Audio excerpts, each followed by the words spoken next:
Story of Miriam's rebellion and God's mercy in the wilderness.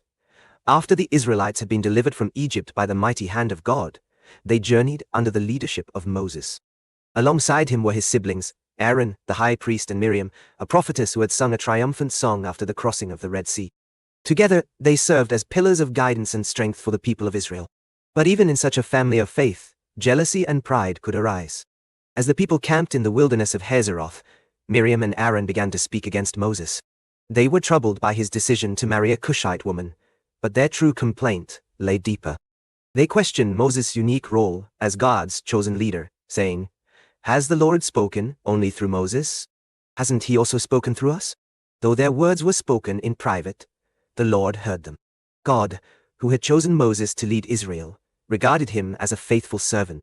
The Bible says, "Now Moses was a very humble man, more humble than anyone else on the face of the earth." Suddenly, the Lord called Moses, Aaron, and Miriam to the entrance of the tent of meeting. The three of them approached, and the presence of the Lord descended in a pillar of cloud. God spoke directly to Aaron and Miriam, his voice filled with power and authority.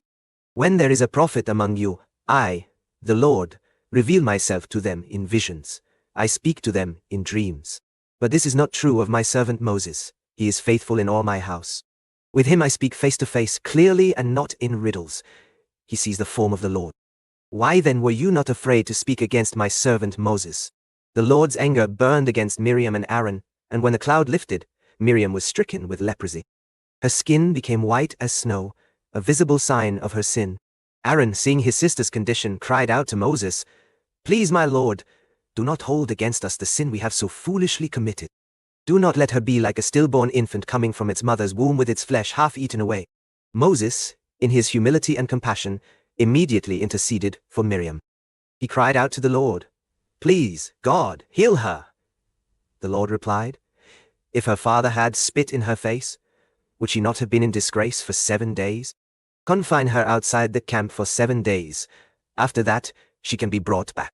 Miriam was placed outside the camp, separated from the community, as a sign of her purification. For 7 days, the Israelites remained in Hazeroth, waiting for her to be restored. When the time was complete, Miriam was healed and allowed to return, and the people continued their journey. This story serves as a reminder of God's holiness and the importance of humility before Him. It warns against envy and speaking against those He has chosen, while also highlighting His mercy and readiness to forgive. Even in judgment, God provided a path for Miriam's restoration, showing that His love and grace endure for His people.